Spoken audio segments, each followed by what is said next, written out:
దేవునికి స్తోత్రం. మీ అందరికీ నా హృదయపూర్వక వందనాలు తెలియజేస్తున్నాను. ఈరోజు లూకా సువార్త 8వ అధ్యాయము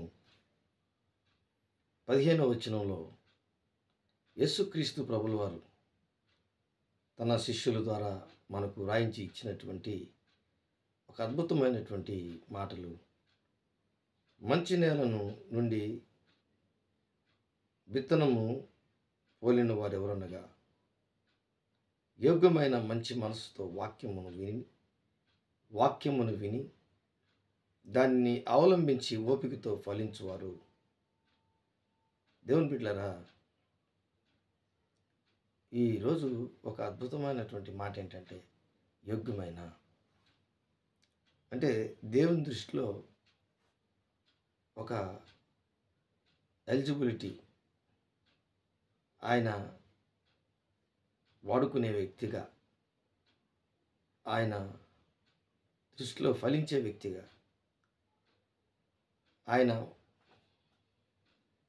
వాడుకునే ఒక మంచి యోగ్యుడుగా మన జీవితాలను చేయుటకు ఆయన మనల్ని ఎంతగానో ప్రేమించి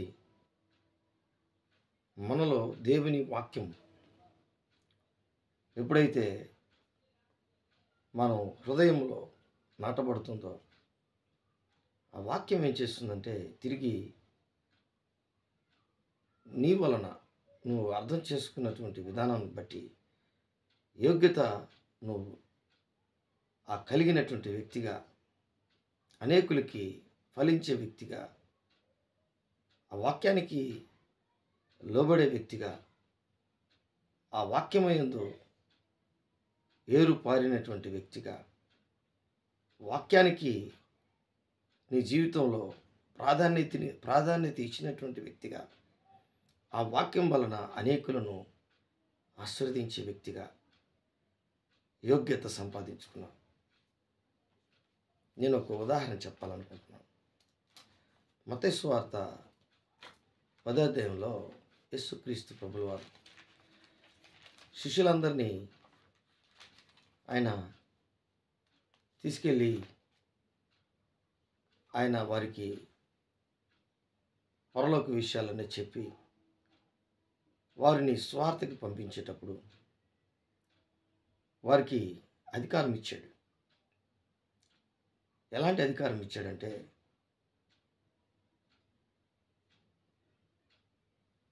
మత్తయి సువార్త 10వ అధ్యాయం 1వ వచనం, ఆయన తన 12 మంది శిష్యులను పిలిచి అపవిత్రాత్మలను వెళ్ళగొట్టుటకును ప్రతి విధమైన వ్యాధిని, ప్రతి విధమైన రోగమును, ప్రతి విధమైన వ్యాధిని స్వస్థపరచుటకును వారికి అధికారం ఇచ్చను. అంటే ఒక యోగ్యునికే, అంటే దీనికి ఎలిజిబుల్, ఆ యోగ్యతను సంపాదించుకున్నారు వాళ్ళు. కాబట్టి వారు ఫలించేవారు, వారు సమాజానికి ఉపయోగపడేవారు, సమాజంలో అనేక మంది విషయంలో మంచి కార్యములు చేసేవారు, యోగ్యులు. కాబట్టి వారిని ఈ విధంగా ఆశీర్వదించి, మీరు కర్రనైనను, సంచినైనను, జాలినైనను, అంటే సంచినైనను ఏది కూడా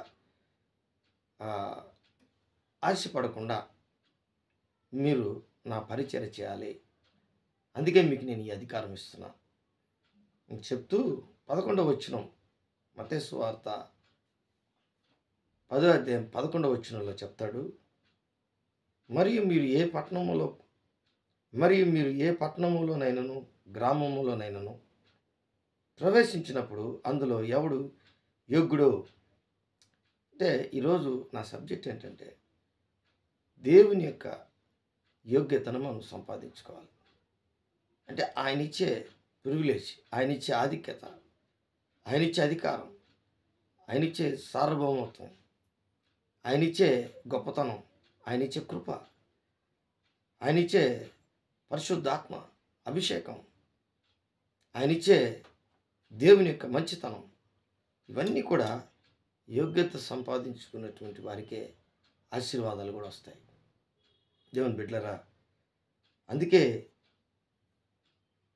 ఏ పట్టణంలోనైనాను గ్రామంలోనైనాను ప్రవేశించినప్పుడు అందులో ఎవడు యోగ్యము ఎవడు యోగ్యుడో విచారణ చేసి అక్కడ నుండి వెళ్ళు వరకు అతని ఇంటనే బస చేయండి. ఆ ఇంటిలో ప్రవేశించుచు ఇంటి వారికి శుభమని చెప్పుడి. ఆ ఇల్లు యోగ్యమైనదైతే మీ సమాధానము దాని మీదకి వచ్చును. అది అయోగ్యమైనదైతే మీ సమాధానము మీకు తిరిగి వచ్చును. అంటే మీరు చేసినటువంటి ప్రార్థన కానీ ఆశీర్వాదాలు కానీ దీవెనలు కానీ తిరిగి మీ వెంట వచ్చేస్తాయి. ప్రియమైనటువంటి దేవుని బిడ్డలారా, ఈ దినమందు మన జీవితంలో కూడా నీవు నిజమైనటువంటి దేవుని భక్తి భయము యథార్థత పవిత్రతలని కలిగి ఉంటే ఖచ్చితంగా దేవుని యొక్క యోగ్యతను సంపాదించుకుంటే దేవుని దగ్గర ఉన్నటువంటి ఆశీర్వాదాలన్నీ మనకు వస్తాయి. కాబట్టి ఈరోజు నీ జీవితంలో ఒక అద్భుతమైనటువంటి ఉన్నతమైనటువంటి యోగ్యతను మనం సంపాదించుకోవాలి. శిష్యులకు ఆ విధంగా చెప్పు. మీరు ఏ పట్టణంలోకైనా ఏ గ్రామంలోకి వెళ్ళినా ఏ ఇంటికి వెళ్ళినా ఆ ఇల్లు అయోగ్యమైనదైతే మీ వెంట ఆశీర్వాదాలను వచ్చేస్తాయి. ఒకవేళ ఆ ఇల్లు యోగ్యమైనదైతే ఆ మనుష్యుడు యోగ్యమైనది వాడైతే ఆ ఇంటిలో ఆశీర్వాదాలు దీవెనలు నిలబడతాయి. ఆ ఇల్లు బహుగా ఫలిస్తుంది. అది ఫలించడు ఒక కొమ్మగా, ఫలించడు ఇల్లుగా, ఫలించడు జీవితం కలిగినటువంటి వ్యక్తులుగా దేవుని కొరకు అది ఆశీర్వాదకరంగా మార్చబడుతుంది. ఈరోజు చూడండి, రోమీయులకు రాసిన పత్రిక 12:17 కీడుకు ప్రతి కీడ ఎవనికి నీ చేయవద్దు, మనుషులందరి దృష్టికి యోగ్యమైన వాటిని గురించి ఆలోచన కలిగి ఉండుడి. కింద ఫుట్నోట్లు ఏమనుందంటే మేలైన వాటిని అనుంది. అంటే నీవు దేవుని దృష్టిలో యోగ్యమైన వాడివి. నువ్వు చేసే ప్రతి ఒక్క పని యోగ్యమైన వారి కొరకు ప్రయత్నం చేస్తూ నీ యొక్క ప్రయత్నంలో ప్రతి ఒక్క కార్యమును మంచి చేస్తున్నప్పుడు ఆ యోగ్యమైన వారు ఎవరో నీకు తటస్థించినప్పుడు ఖచ్చితంగా ఆ యోగ్యమైన వారికి ఆశీర్వాదాలు దీవెనలు పోతాయి. కాబట్టి ఈరోజు నిజముగా దేవుని బిడ్డలముగా దేవునితో సంబంధము కలిగి జీవించే వారముగా దేవునికి మనకు ఉన్నటువంటి ఆ సంబంధం ఆత్మీయమైనటువంటి సంబంధం, ఫలించే గుణం, యోగ్యమైనటువంటి జీవితం, ఆ యోగ్యమైనటువంటి జీవితంలోకి మనము ఎంత భయము భక్తి కలిగినటువంటి వ్యక్తులముగా, ఎంత యథార్థత పవిత్రత కలిగినటువంటి దేవుని బిడ్డలముగా యోగ్యత దేవుని దగ్గర సంపాదించుకోవాలి. కాబట్టి ఈరోజు దేవుని బిడ్డలారా, ఈ లూకా సువార్త 8:15 మంచి మరల చదువుకుందాం. మంచి నేలను నుండి విత్తనములను పోలిన వారెవరనగా యోగ్యమైన మంచి మనసుతో వాక్యం విని దానిని అవలంబించి ఓపికతో ఫలించువారు. ఈరోజు మనం ఫలించాలి.